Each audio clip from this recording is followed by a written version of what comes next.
Здравей, Наталия! Радвам се, че ще направим това интервю с теб. Първо искам да ми кажеш на колко си години? Здрасти. На 43. На 43. Употребявала ли си някога наркотици? Не.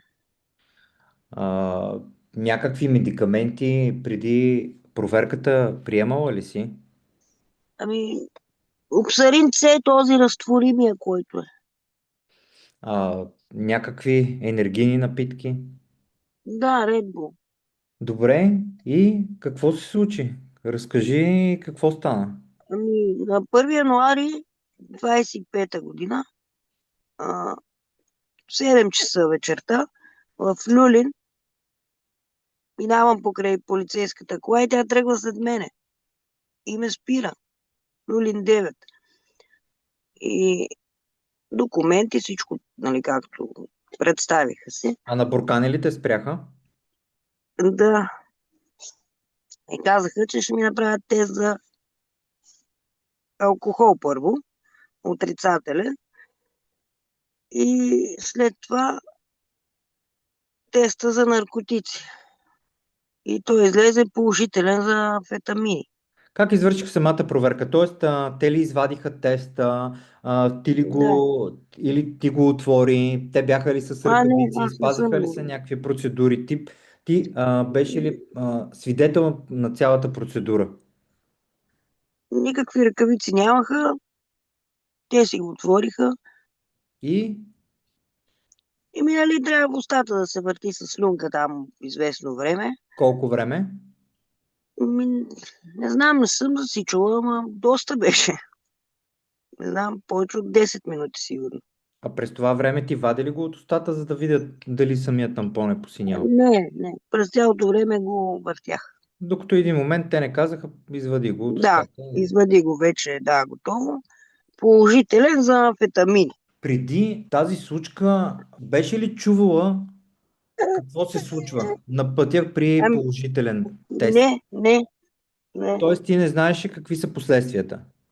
Нямах до тогава представа за тия тестове и така нататък. И даже аз като ми взеха книжката и ми вкараха в районното, мен ми беше срам от мен пред познати до най-големия престъпник. Обаче после и с Фейсбук, и в Румен Бахов, негови други предавания. И видях, че не съм само аз. И малко ми стана по-спокойно. Искам да ми кажеш, в момента в който ти разбра какъв е резултата, че, нали, когато разбра, че е положителен, ти как се почувства? Ами, не знам, никак. Беше ли ти странно, объркано, смешно, а, притесни ли се? Странно, може би. Притесних се, да. Притесних се. Добре, те Аз бях какво? силна, Сложиха ли ти силна. белезници? А не. Не ти сложиха белезници, а какво ти казаха? Казаха ти тестът е положителен. Ами казаха ми, да, че е положителен, на кой е колата, а тя е на лизинг и затова не ми свалиха номерата. И човека с мен няма книжка и той не може да премести колата. Аз вече нямам право. И полицая даже премести, я качи на тротуара и после си я взехме, нали, с познат. И да отиваме към ВМА да ме закарат за кръвни проби. Извинявай, че те прекъсвам. А ти в този момент ти знаеш ли, че ще бъдеш задържана? И те ми казаха, Те ти казаха, че ще бъдеш задържана. да, за 24 часа. Така, и откараха те във ВМА. Да, дадах кръв, урина и отидахме, не знам, друго районно, мисля, че да вземат колежка, нали, жена, която да ме претърси, полицайка. Съблякаха ли те гола? Не. Какво представляваше това претърсване? Ами, свалиха ми, казаха ми да се сваля връзките на обувките. А, даже не съм се и събличала. Само така ме пипаха и това беше. Обувките да си сваля. Даже две полицайки бяха. Как се държаха към теб? Добре, нормално. смисъл, А нормално. по време на пътуването с полицаите към районното и към ВМА, те как се държаха Ами към по теб? време на пътуването единия полицай по-старшия ми каза, сега е момента, не, другия по-младият, сега е момента да си признаеш. И аз питам какво да си признавам. А другия каза, няма вече време да си признава, свърши. И аз казах, какво да си призная, че съм пила Red Bull, за да мога да не заспа на волана, от една работа на друга ходя. И полицая каза, ми и ние пиеме Red Bull. Тоест да разбирам, че работата ти е била свързана с това да шофираш.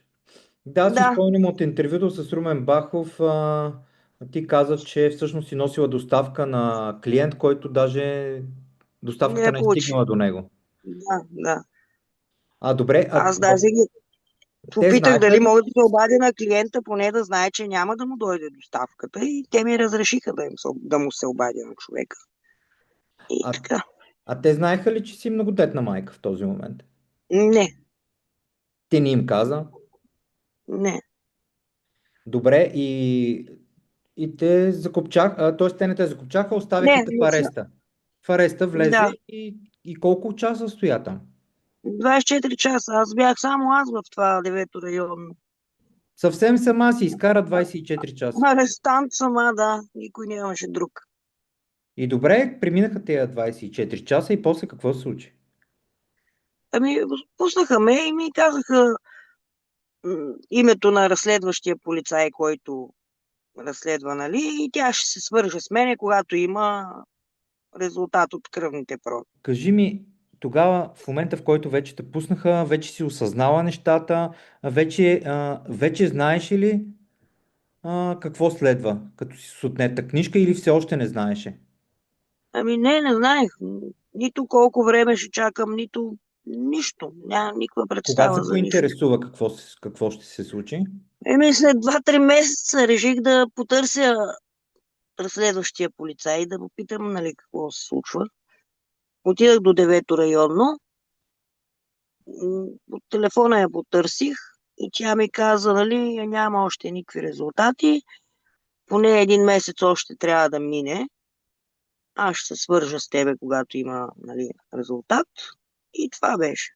Даже ми каза, аз може да излезна в отпуска и ще прехвърля случая на моя колежка. Даже и нейния номер си записах, името и това беше. И след 5 месеца ми се обади същата разследващ полицай и каза, кръвните проби са отрицателни, може да отидеш в прокуратурата да си вземеш постановлението. И толкова. Друга информация не ми даде. Викам, какво следва от тук нататък? Ами, прокуратурата ще разбереш и така. Колко време след като излезе теста, ти получи своята книжка? Ами аз тогава съм била вече бременна и отивах в прокуратурата да си взема постановлението. И като бременна, ходеща често до туалетна, отидах в прокуратурата до туалетна и имаше инцидент, проблем и отидах към болницата, към родилното. Ме приеха и след като излезнах, тогава отидах, след 3 дена. Тоест, след 3 дена, т.е. в момента, в който ти изляза от теста, след 3 дена ти си получи вече книжката. Но не, тогава отидах да взема... Да, отидах в КАТ за книжката. Аз постановлението си го взех. Кажи ми, в момента, в който ти остана без книжка, какво се случи с теб? Ами, аз имам син диабетик, който е на 18 години. Направи ги 25-та година. И често дига висока захар. Карам го към болница. Даже пак ми се случи, когато нямах книжка, да трябваше да го водя в болница с много висока захар. Пред реанимация беше. С такси съм го водила. Ами, ако нямам пари или ако се забави таксито или нещо друго се случи, и аз как да го закарам това дете, ще ми умре в ръцете. А какво мислеха твоите близки за това? Какво мислеше твоя син, който вече е на такава възраст относно това, което се случило с тебе? Ами Смятаха ли, нищо, че... той по принцип е много затворен човек. Ние се разведахме с баща му и той много не говори. А добре, близките смятаха ли, че е възможно да си взимала наркотици? Ами не, те близките ми не знаят. Аз съм... Имам предвид приятели, не само роднини. А, Приятели, не, не, познати. не, не, не. Те се шегуваха с мене, нали, че съм наркоманка, ама знаят, че не съм употребявала и А в момента изпитваш ли някакви притеснения, когато шофираш? сега ли не. Още първия път тук в Хармани, като ме спряха и нищо не ми казаха по случая, че то щеше да излезе, ако нали седеше. И нищо. Тоест ти си чиста пред системата. Да, да. Добре, кажи ми какво според теб трябва да се промени, за да няма невинни хора в подобна ситуация? Ами може би кръвните проби да излизат по-бързо. Какво друго? Тестовете в... Ами друго, да не прибират хората за 24 часа преди да излезнала пробата, тъй като аз съм лежала за нищо. Чувстваш ли се по някакъв Теста ми... начин обидена на държавата? Да, да, обидена съм. Обидена съм. Даже това ми е първото. Аз имам от 2008 година книжка. Нямам... Нито веднъж не са ми взимали книжката.